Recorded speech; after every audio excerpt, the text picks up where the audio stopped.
اجتماع البنك الفيدرالي اللي جاي اللي هو تقريبا النهارده 17/9 مهم جدا، وكل المستثمرين والبنوك الدولية حوالين العالم كلهم مستنيين الاجتماع ده، لأن الاجتماع المرة دي فيه 3 سيناريوهات وكلهم ليهم تأثير مباشر على الذهب. السيناريو الأولاني إن جيرين باويل يرضخ وينزل الفايدة، وطبعا هو كان عمال يتخانق مع أبو حنان بقاله شوية عشان هو مش عايز ينزل الفايدة وأبو حنان عايزه ينزل الفايدة. المرة دي بنسبة كبيرة جدا احتمال ينزل الفايدة، وده رأي كل الخبراء. طب نزول الفايدة ده بقى هيفرق في ايه؟ نزول الفايدة يعني يضعف الدولار وبالتالي يقوي الذهب، فبورصة الذهب هتسافر في ساعتها. وده اصلا اللي عمال يحصل دلوقتي، الزيادة الكبيرة اللي الذهب بيزيدها الفترة الأخيرة بسبب التوقع ده، فكل الناس بدأت تتحوط وتجري تشتري ذهب، وده اللي مخلي البورصة العالمية واخدة في وشها وقايلة يا فكيك.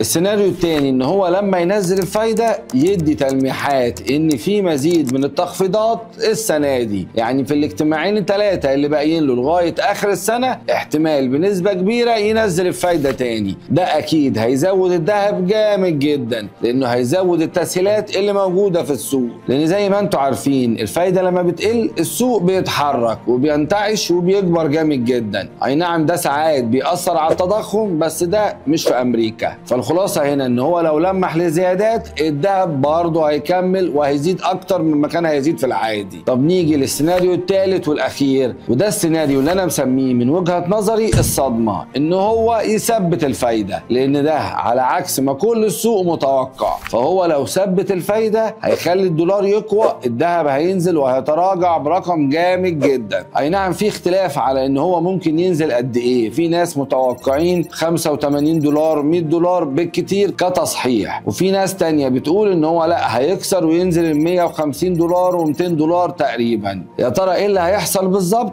ادينا هنشوف. عموما انا جبت لك التوقعات بتاعت كل سيناريو، شوف الاجتماع وانت هتعرف لوحدك. وبس كده، كان معاكم دكتور ياسر الطويل، وده الجواهرجي.